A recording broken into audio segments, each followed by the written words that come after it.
bliss in it. And when this becomes our internal reference point, when we carry the consciousness of this wherever we go, then we are no longer object preferrer.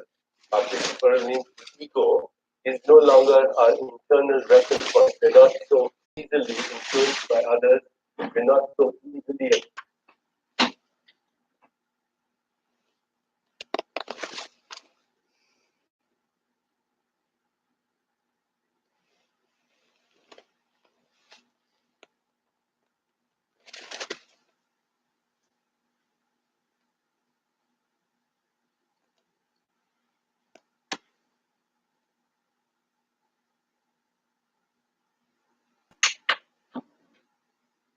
Ineffable, undefinable, but it's real.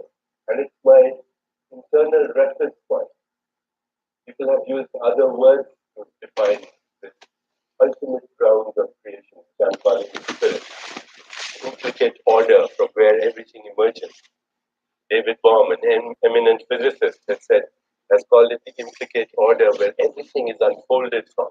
The explicate order being that world of form and phenomenon. Scientists, physicists call it the unified field.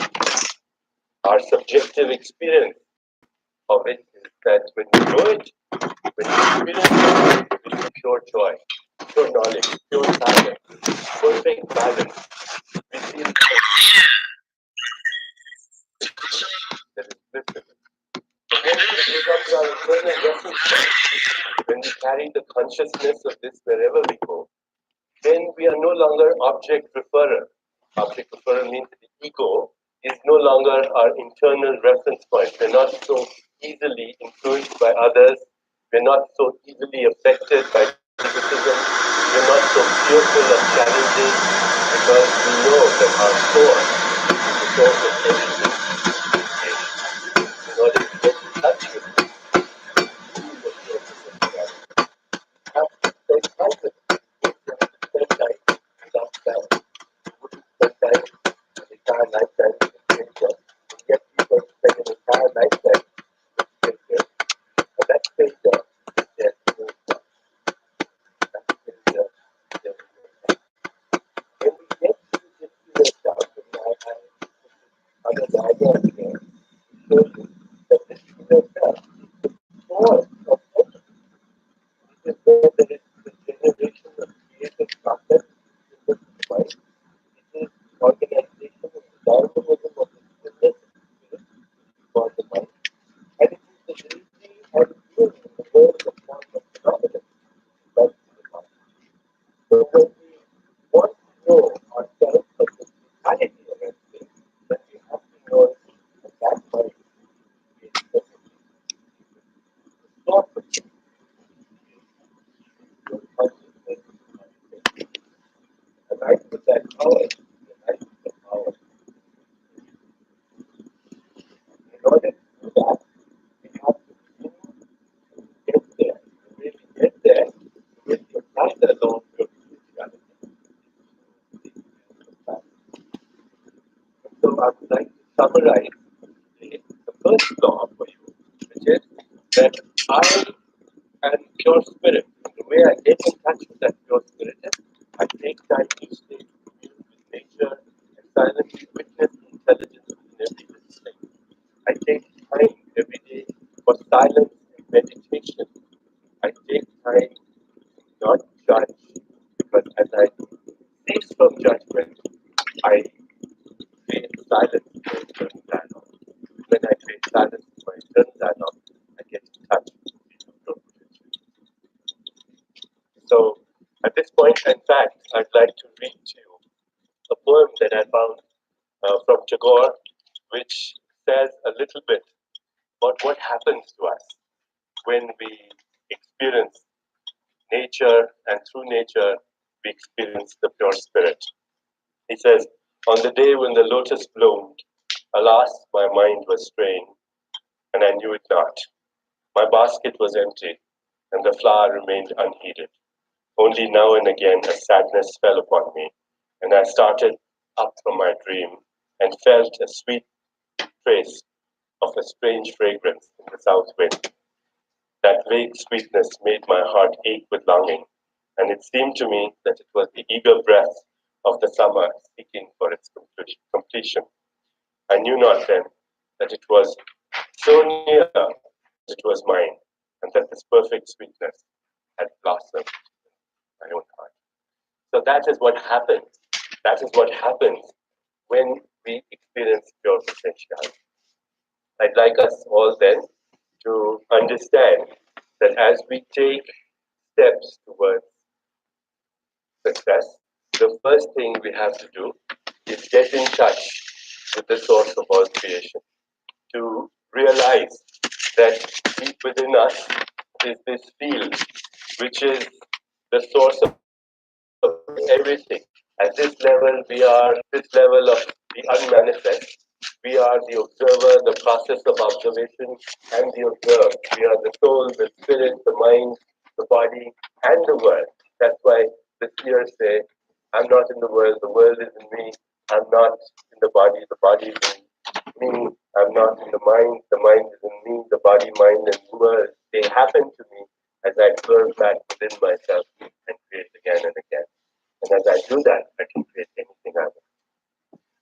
I'll summarize the law of pure potentiality then by once again reiterating the three ways we can get in touch with it. Number one, through the practice of meditation and silence. Number two, through communing with nature, because the same spirit animates everything. It's the same unified force that is there in everything that's alive. And three, by practicing non-judgment. By desisting from trying to label and define everything as right or wrong, good or bad, because the ultimate scheme, as you can see, good and bad are what make life an experience of meaningful contrast. There is the poles of opposites that create life, whether it's good or bad, light or darkness, up and down, hot or cold, pain or pleasure. Life moves within these poles of opposites. When we accept that, we spontaneously become less judgment. We spontaneously do not have the desire to judge others. And when we don't have that desire to judge others, then that creates silence in our mind. There's a beautiful prayer that I came across somewhere. It says, today I shall judge nothing that occurs. And as I judge nothing that occurs, I will create silence in my mind. And as I create silence in my mind, I will communicate and commune and have that meeting with the cosmic mind that is running and orchestrating the machinery of the universe. The cosmic mind whispers to us in the silent spaces between our thoughts. People have called it intuition or revelation or insight or inspiration or creativity. There are different words of saying the same thing. But we are getting in touch with the cosmic computer that is orchestrating infinite diversity of the universe. Once we recognize that, once we have an experiential knowledge of that, then we feel there is nothing in this universe that is not accessible to us. Whatever the mind of humans can conceive and imagine, it can create. Because you are going to that source which creates it. So this then is the first law. And as we go through this program, I'd like to take you through all the 7 laws, which are the principles of nature, which are the principles through which nature manifests into the infinite diversity of life. And as we do that, we will see how this helps us to realize all the goals that we have. Material, emotional, spiritual, all those goals. Thank you.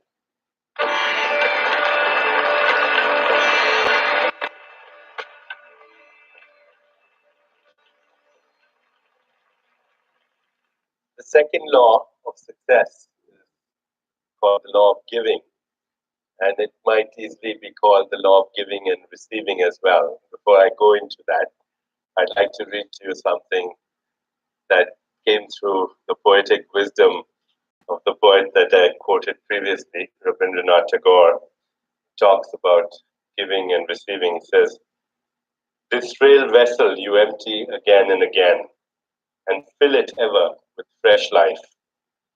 this little flute of a reed you have carried over hills and dales, and have breathed through it melodies eternally new.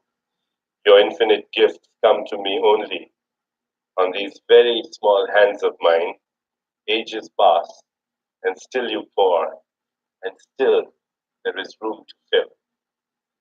So I think that expresses very beautifully that this universe in which we exist, it operates through dynamic exchange. That giving and receiving are different aspects of the flow of energy in the universe. And in our willingness to give that which we seek, we keep the abundance of the universe flowing through our lives, circulating through our lives. Jesus Christ himself said, "Give and it shall be given unto you." And we stop the flow of either giving or receiving. We interfere with nature's intelligence. And energy stops flowing from the unmanifest into the world of the manifest. So we have to keep doing that, because at the moment you stop, that causes strangulation, it causes coagulation, it causes decay, it causes death of the energy. The human body is a device that captures energy from the universe, circulates it, and then gives it back to the universe. And even wealth is nothing other than a form of energy. Wealth, luxuries, all the things that you want in your life, these are forms of energy that express themselves through our body. It is very important when we give that we be considerate and be aware of the intention behind giving. Because if we give with a joyful attitude, a joyful frame of mind, then giving becomes in itself its own goal. Giving becomes in itself its own journey, its own goal, its own joy, its own exuberance. It brings spiritual and emotional fulfillment immediately, immediate gratification. And as soon as that happens, then material things also follow. So, in order to apply the law of giving, you should say to yourself, wherever I go, whoever I encounter, I will bring them a gift. I will gratefully also receive all the gifts that life has to offer to me. I will make a commitment to keep wealth circulating in my life by giving and receiving the most precious things in life. And what are the most precious things in life? Psychologists tell us that the most precious human needs are caring, affection, attention, appreciation, and love. I'm going to talk a lot about love later, but I think it's very important to recognize that attention and affection and appreciation are things that people seek and yearn for the most. Affection is touching someone in a loving way. In our society, we don't touch enough. In fact, I recently came across an interesting study done by a European psychologist. He went around all over the world, cafes, he was observing couples and how frequently they touched each other. So in Latin America, in places like San Juan and Mexico, he found that the average number of tactile contacts per hour was something like 180. In Paris, the average number of tactile contacts per hour was 90. In Gainesville, Florida, it was 2. And, and then he went to England and he waited and waited, and nothing happened. Probably nothing has still happened. When you touch somebody lovingly, you automatically cause the release of healing chemicals in their body. And there's a physiological response to that. People feel better because there's the release of biochemicals that are in fact are healing chemicals. It is important to touch, it is important to say. Appreciation is saying that you sincerely appreciate something about another person. And attention is listening with your whole being. We frequently are already planning our response to somebody's question or somebody's statement even before they're finished it. We do not listen to the totality of our being. So these are the most important human needs. When we practice giving in this way, we begin the whole process of circulation in our life. The next law is the law of karma. Now, people have a lot of misunderstandings about karma, and especially in the West. Karma is a Sanskrit word, which in fact simply means action and choice making. We are choice makers in our essential state. We are choice makers. In every moment of our lives, we are making choices. Some of these choices we make unconsciously, and some of these choices we make consciously. But nevertheless, we are infinite choice makers. Right now, I have an infinity of choices available to me at this moment. So, the law of karma says that even though in every moment of our life we have an infinity of choices available to us, there is one choice out of those that is probably the most evolutionary, the most fulfilling, the most important, the most correct choice. That choice is karmically correct. That choice is karmically evolutionary for everyone. It means that that choice will bring me joy, and that choice will bring joy to all others that are affected with the choice. So that choice, which brings joy and fulfillment to me, and simultaneously brings joy and fulfillment to all those who are affected by that choice, is karmically the most appropriate choice.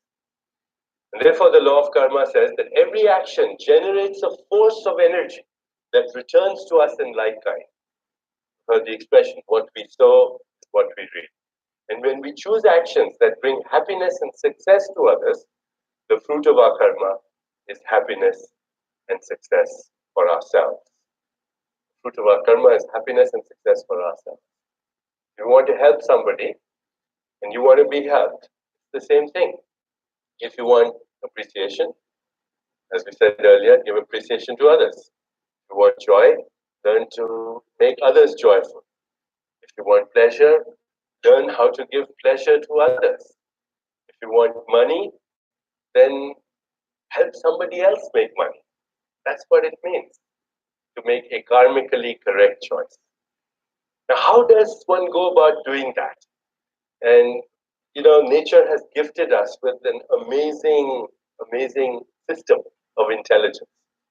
I think these days you may be hearing the word emotional intelligence a lot, or perhaps you're familiar with the notion of intuition as well, which allows you to make karmically correct choices. Nature has given us an amazing computing system in our body. It's called feeling. It's called the finest level of feeling. At the finest level of feeling in our cells, there's a computing system that is far beyond anything that exists in the bounds of rationality. Because this computing system actually is your link through the spaces between your thoughts. You also already mentioned that before, is your link to the cosmic computer, which is a field of infinite correlation, infinite possibility. What does infinite correlation mean? It means that there is the ability in the system to take an infinity of things and simultaneously create events in order to fulfill your desire.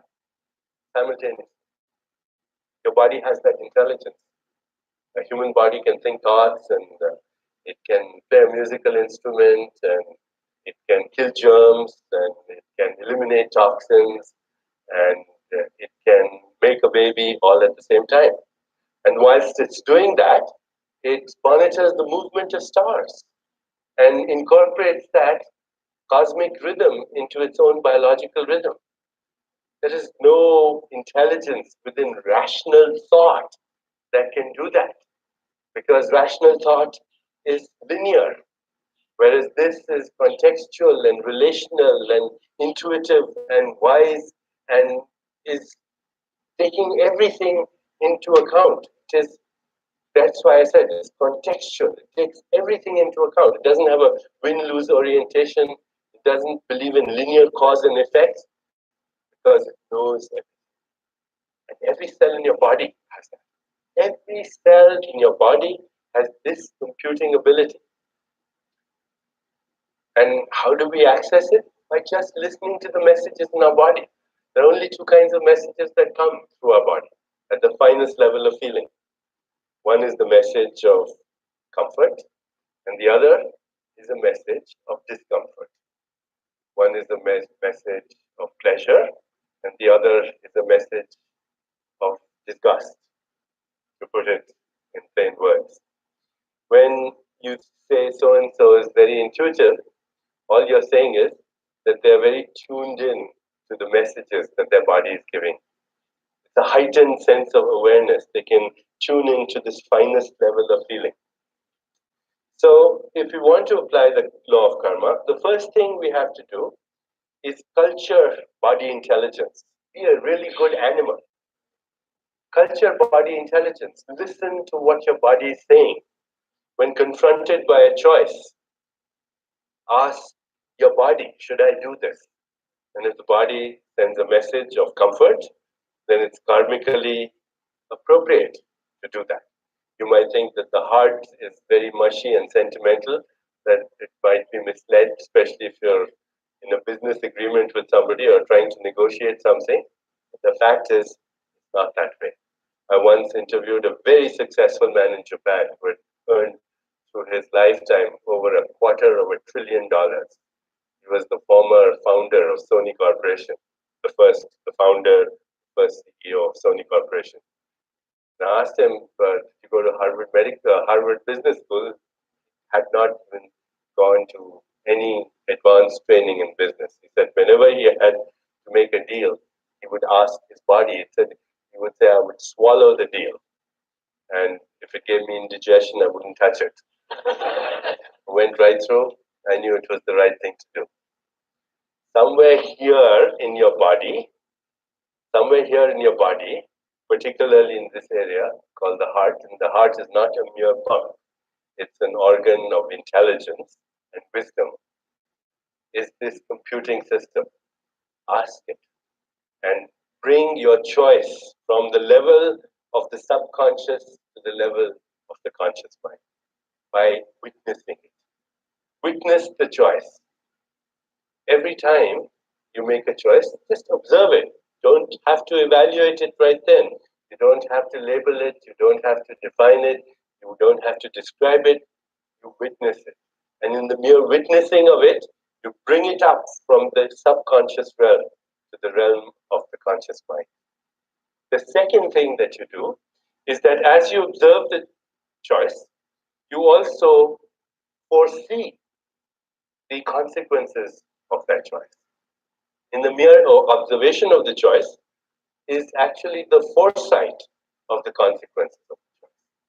And ask yourself, will this choice bring fulfillment and happiness to me and to all those who are affected by this choice? And then ask your body, and the body says yes, then it's the right choice. If the body says no, then it's not the right choice. And I have met lots of people who initially resist this. They think, if I'm going to ask my heart or things, then I'll never make a good business decision. But it's not true. It's not true. The heart is not sentimental. That's a misconception. The heart is wise. And there is a big difference between sentimentality and wisdom and sobriety. Carlos Castaneda once said, "We do not need sentimentality in order to go on the path of spirituality." In fact, he said, "Beware of those who weep with realization. They have realized nothing. What we need is sobriety." And when we have sobriety, we witness. And we witness the consequences, and we ask to give us the advice. So if you want to put this into action, and immediately make this decision. I will ask my heart for guidance and be guided by its message of comfort and discomfort. And as I do this, I'll be applying the law of karma to create all the things that I desire in my life. The law of karma, because karma is literally the software of the soul. Here we go back to this diagram. There's physical body, subtle body, causal body. Causal body is that part where the soul and the spirit reside. And karma is the software of the soul. Every action that you perform, it creates memory. Every memory creates desire. Every desire is the cause of action again. So memory, karma, and desire are the software. And if you think about this a little bit, you'll recognize that they're all the same thing. Because without memory, there is no desire. Without desire, there is no action, there is no karma. And without karma, there is no memory. So they're all the same thing. And every thought that you have, every single thought that you have is karmically generated. That's why I am totally against this notion that you have to try to think positive thoughts. It's like telling somebody, don't think of pink elephants, and that's all they think about. You cannot try to have a positive attitude, but your attitude will change, and your thoughts will spontaneously change if your choices are karmically appropriate, because it's those karmic choices that generate those thoughts. So every thought that you have is either a memory or a desire. Just keep this in mind. There are no other kinds of thoughts. Every thought that you have is either a memory or a desire. And that's another way of saying it's either an interpretation or a choice. And we are in our essential state, that field of pure potentiality, we are infinite choice makers, infinite interpreters in every moment of our lives. We can get in touch with the software of our soul. And once we get in touch with the software of our soul through this conscious choice making, then from that level, we can begin to generate all that we want. These two laws, the law of giving, the law of karma, are in a sense related, because giving is karma. It is creating the potentiality for space-time events in the future. So at this moment, I think we'll pause for a few minutes, think about this a little bit, and then proceed with the remaining laws of success.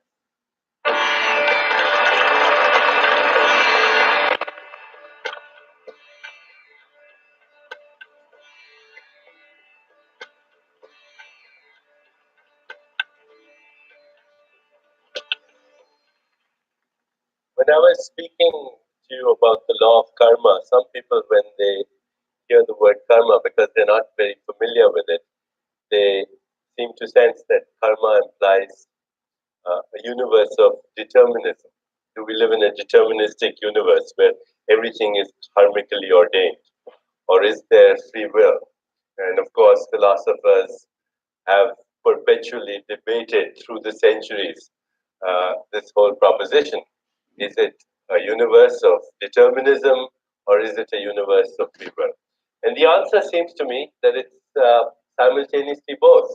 If you're unaware, then you live in a completely deterministic universe. And a lot of us are like that. We are Pavlovian models that salivate at the tinkle of a bell.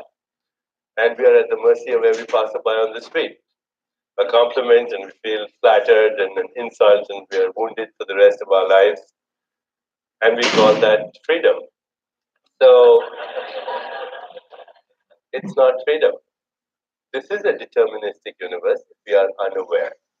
But if we are aware, and spirituality is nothing other than a progression into that domain of our awareness, which is more aware, so that ultimately we become aware of awareness itself. That's where we are all going, even those of us who are not trying, because evolution is the nature of life. But I want you to keep in mind that karma is, in fact, the ultimate affirmation of freedom. Let me read to you what Swami Vivekananda said about karma. He said, karma is the eternal assertion of human freedom. Our thoughts, our words and deeds are the threads of the net which we throw around ourselves. And the law of karma then leads to the next law, which is the law of least effort. The law of least effort. Let me read to you what Lao said about the law of least effort. He said, an integral being knows without going, sees without looking, and accomplishes without doing. So the law of least effort, what does it say? The law of least effort says that nature's intelligence functions with effortlessness, with carefreeness, with joy, with harmony, with love. And when we harness the forces of harmony, joy, love, and laughter, we create success and good fortune with effortlessness. Look at nature. Are the birds trying to fly in the sky? Is this hair trying to come out of my skin? Is a fertilized ovum trying to become a human being? Is there any effort in nature? Look at nature's intelligence, because it is the intelligence of the total mind, where there is generation of the creative process, organization in the dynamism of the stillness, and delivery. Every process of creation goes through those three elements: generation, organization, and delivery. That's why it's the total mind. When you have access to the total mind, there is no question of effort. There can't be effort. The operating principle in nature is do less and accomplish more. And ultimately, if you're aligned with that mind, then you do nothing and accomplish everything. So that's there, it's happening with that spontaneity, with that bliss, with that harmony, with that frictionless flow of intelligence, of information and energy that is simultaneously orchestrating. So the law of least effort then is a very important natural law. It's just the opposite of the law of that we see operating in our universe. Hard work, striving, ambition, taxing plans to be so caught up in the certainty of the known, the rhythm, unknown.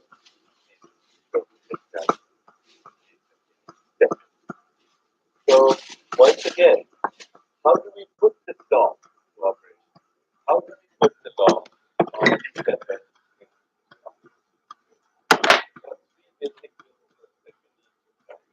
Order to put the law on these effort into motion. The first is practicing the principle of acceptance. Acceptance means that I can create the future, I can revise the past, but this moment I should accept as it. This moment as is, because the whole universe is as is. The entire universe has conspired to create this moment. Therefore, this moment is that I have my attention on this moment, I'm literally in the presence of that total mind that is orchestrating. It also means, therefore, that things are not going my way right now, and I just let go of my object.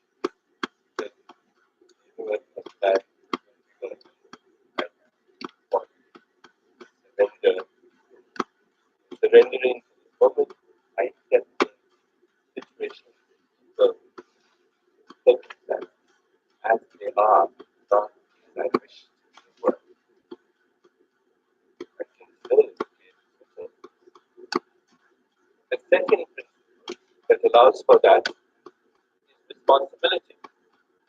Responsibility without guilt, responsibility without shame. The word responsibility, in fact, means ability to have a response. And the more creative your response about your challenges in life, the more responsible you are. Every moment of our life, there are certain things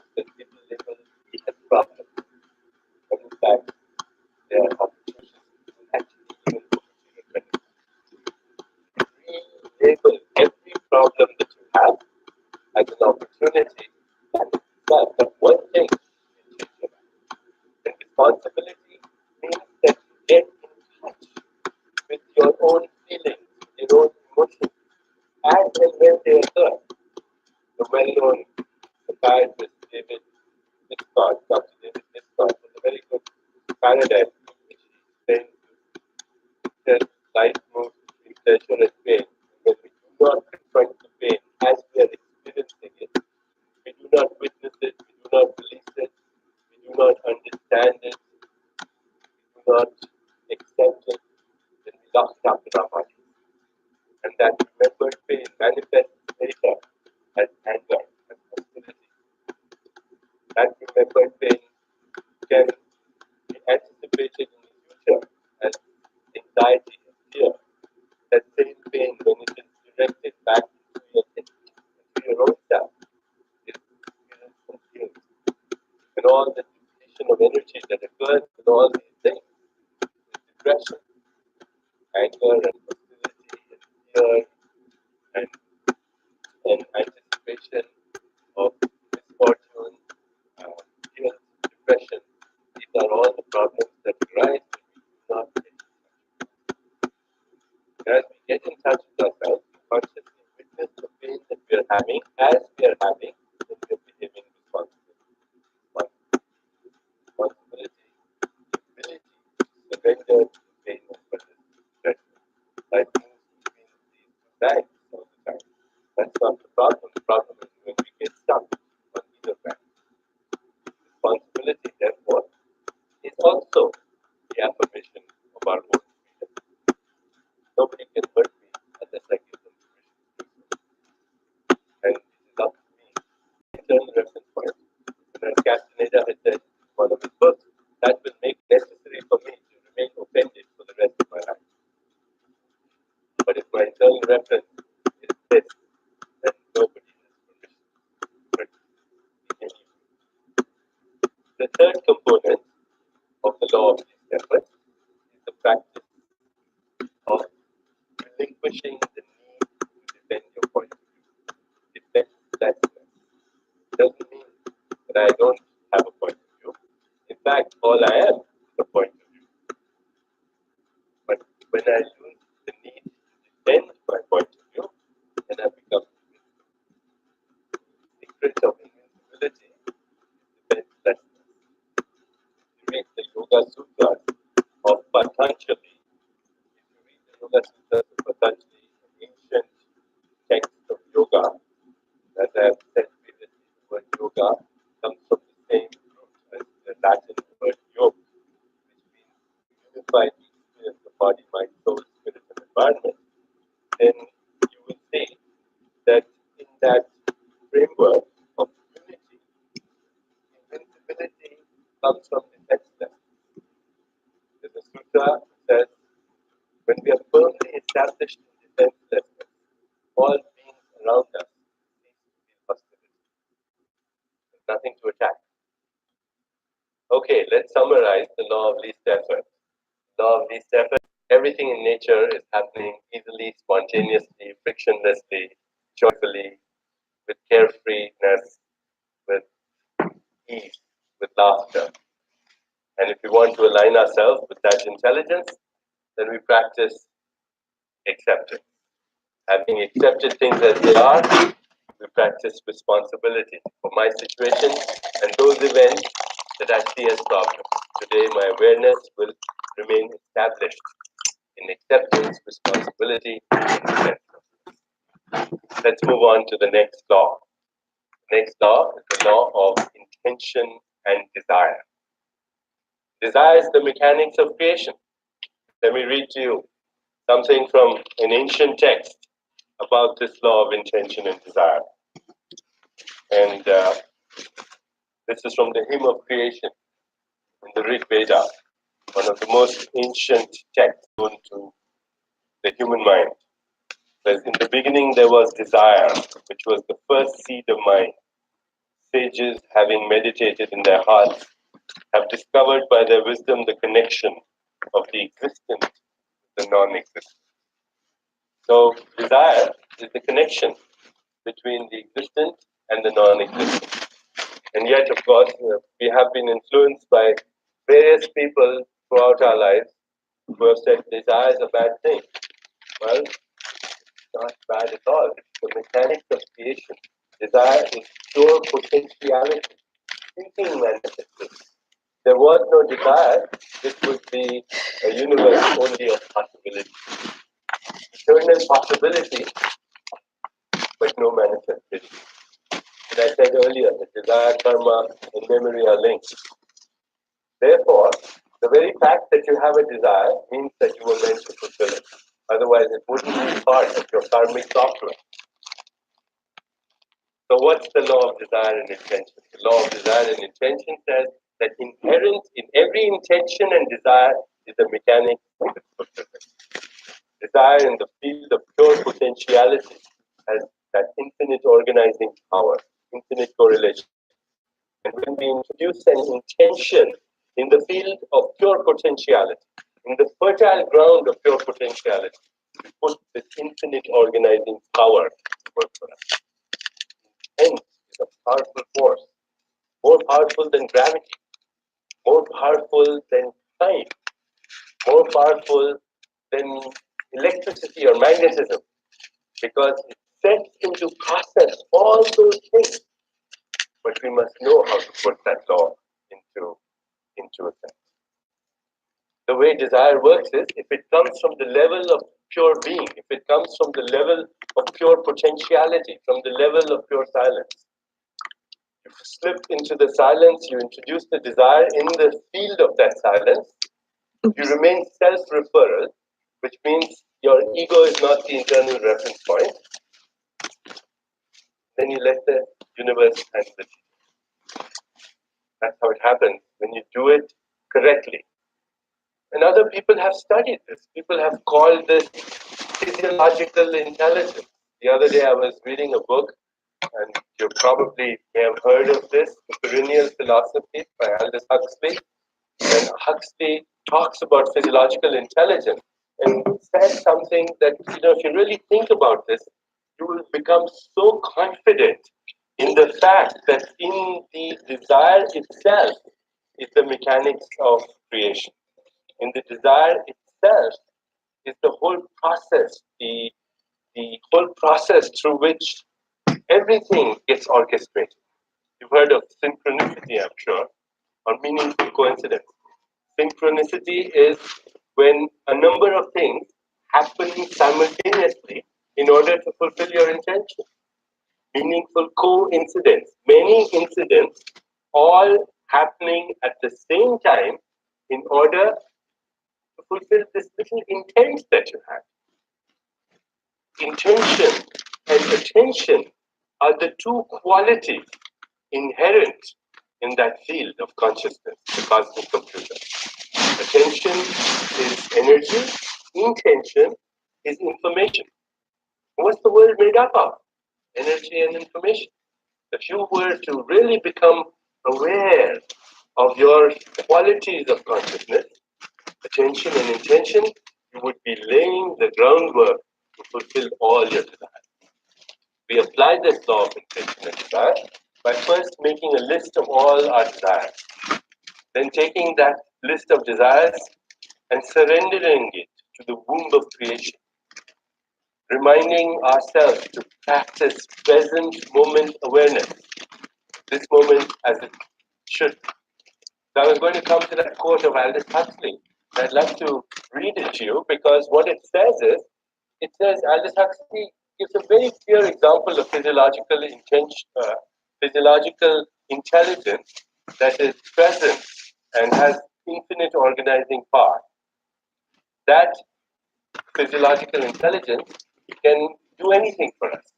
So I'm just looking at that quote, and what he said was, just look at an example. For example, the example of a parrot that's learning to imitate human sounds.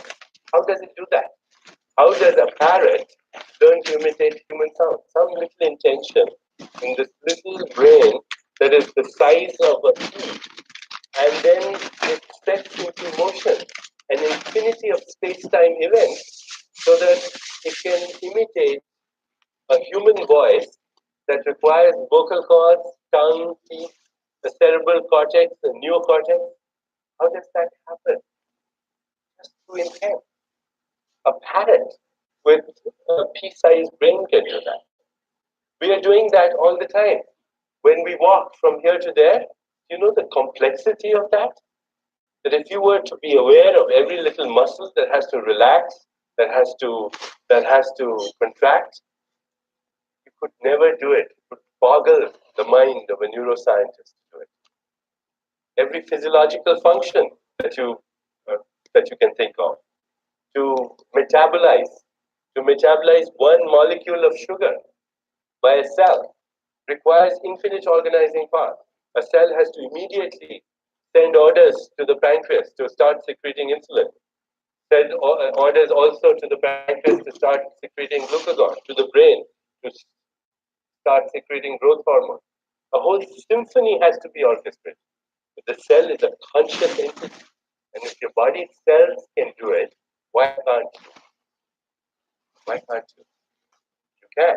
Because the totality that is you is the conglomeration, totality of all these very intelligent cells that already know how to fulfill their desires. And the world out there is our extended body.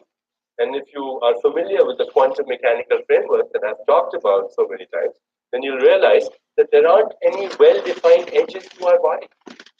We are so inseparably connected to the patterns of intelligence in the cosmos.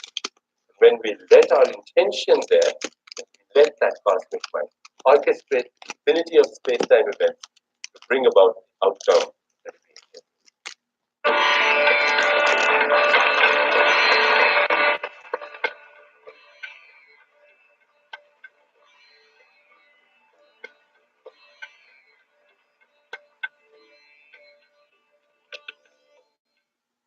We have two more laws of success to deal with, and then we'll have covered 7 spiritual laws of success. Once we begin to culture these laws of success in our awareness, in fact, I would suggest that every day you might want to put your attention on just one law. So you could make Sunday the day of pure potentiality, Monday the day of giving, Tuesday the day of karma, and so forth. Wednesday, the law of least effort, then intention and desire, and so on. Then you'll find that soon this will be just the way you think and act and behave, and spontaneously you will be finding success in all areas of your life, not just material, but as I said earlier, spiritual and psychological and emotional. And it will be so easy and effortless. So let's talk about the remaining 2 laws. The 6th law is the law of detachment. I'd like to read to you again from an ancient text, the Mundaka Upanishad, speaking of the law of detachment. The Upanishad, which is an ancient sacred text of the Vedic tradition, says, like 2 golden birds perched on the self-same tree, intimate friends, the ego and the self dwell in the same body. The former eats the sweet and sour fruits of the tree of life, while the latter looks on in detachment. What does that mean? We have two centers of being simultaneously operating in us all the time. Coming back to that diagram, one is the ego, which is our state of objective world where we are viewing ourselves through the eyes of others. Ego lives in fear always because all its actions are in anticipation of response, and it's always wondering, is this right, is this wrong, what will be the reaction if I do this? Fear, wounded. And the spirit is that part of ourselves which is beyond that mask of the ego. Ego is where time is also manufactured. The spirit is timeless, that timeless factor in the midst of every experience. When your internal reference point shifts from ego to the spirit, then spontaneously you become an alert witness to your own self. You become an alert witness to your own self. And in that alert witnessing, there is detachment. There is detachment. You recognize that you're not the roles you're playing. That in fact, it may be our destiny to play an infinity of roles, but we are not the roles we're playing. I'm playing the role right now of this fellow who writes these books and gives these lectures. What does that mean? Because as soon as I finish this, I'll go home and probably call my son in New York City, and then I'll be playing the role of a father. Perhaps tomorrow I'll call my father in India, and I'll be playing the role of a son. Call my wife, play the role of a husband. Call up a patient in the past and play the role of a doctor. These are roles I'm playing. When I become alert to the fact that I'm playing these roles and stop identifying with the roles I'm playing, then in that very alert witnessing, there is the spontaneous detachment which creates for success. Everybody is being brought up to believe that you've got to get attached to your goal. The answer is no. You have to have the goal, but you have to have detachment as well. It means that you have to be process oriented, not outcome oriented. It means that I'm walking this road because I want to get there, but if I didn't get there, it does not matter because this is the road I want to walk on. And as I walk this road, I feel joy and exuberance and exhilaration and ecstasy. That's what detachment is. So, in detachment, there is the wisdom of what can only be called uncertainty. Uncertainty is very freeing because uncertainty creates freedom from our past. What is the past? The past is the prison of the known, the prison of past conditioning. If life was full of certainty all the time, you would be a prisoner of that. In fact, most people are prisoners. Dull. It's boring. It's mundane. It's trivial. In our willingness to step into the unknown, we are actually stepping into the field of all possibilities. We are surrendering ourselves to the creative mind that orchestrates the dance of the universe. We are stepping away from fear and insecurity. The need for certainty is just the need for security, which is based on our past. So it is not the unknown that we need to fear. It is the known that we need to fear, if there is anything. If you want to apply the law of detachment then to your life, you have to say, today I will commit myself to detachment. I will factor in uncertainty as an essential ingredient of my experience today. The more uncertain this day, the more joy it creates. In fact, last year on New Year's Eve, when we were celebrating with our family as we do every New Year, the whole family gets together. My children have heard this for a long time, been brought up on this knowledge. After we celebrate it, we all take a few minutes to silently, in our own consciousness, examine our wishes and our dreams for the new year. I saw my son was taking a long time, and finally, when he opened his eyes, I said, Gautam, what did you ask for? And I asked the creative mind of the universe to make this year even more uncertain than last year. Because we had so much fun. You apply the law of detachment and factoring in uncertainty. So involved with passion and yet detached. Involved with passion and yet detached. Detached involved. The second thing you do is you step into the field of infinite possibilities all the time. And you do that by knowing that every moment is a field of infinite possibilities. And as you do that, you'll see that there are things that happen that you never anticipated. Napoleon Hill, one of the greatest authorities on success, probably heard of his famous book, Think and Grow Rich. He said, what's good luck? Good luck is nothing but opportunity and preparedness. And you're not going to have preparedness if you're stuck to the known. You're only going to have preparedness if you have surrendered to the unknown. Because the known is a rigid framework of thinking. Let's move on to the last and final law, the law of dharma. The law of dharma, which is also known as the law of purpose in life. Let me read to you something about the law of dharma.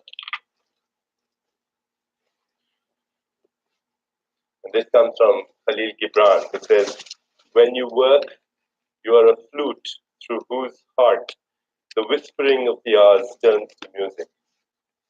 And what it is to work with love. It is to weave the cloth with threads drawn from your heart, even as if your beloved were to wear that cloth.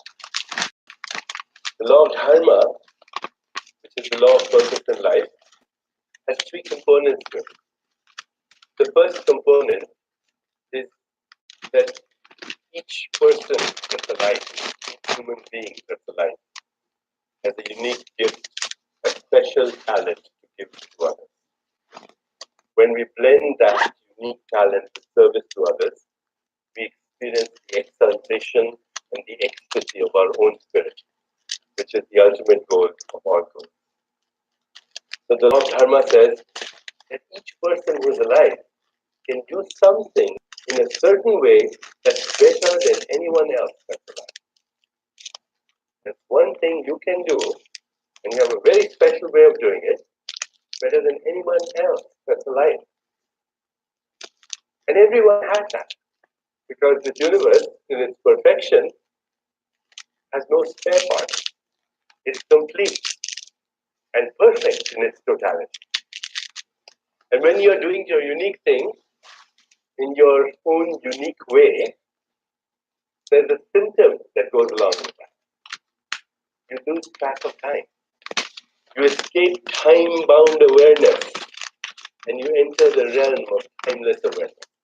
You experience timeless mind. The mind that generates, orchestrates, and delivers. The mind that is running the machinery of the universe. Timeless, eternal, without beginning, without ending. Only that which has a beginning can have an ending. So when you're expressing your unique talent, when you're in the law of dharma, then you experience ecstasy, joy, exaltation. Doesn't matter what that activity is. It could be playing football, it could be cooking, it could be taking care of your children. And you know that some mothers are in dharma and some aren't.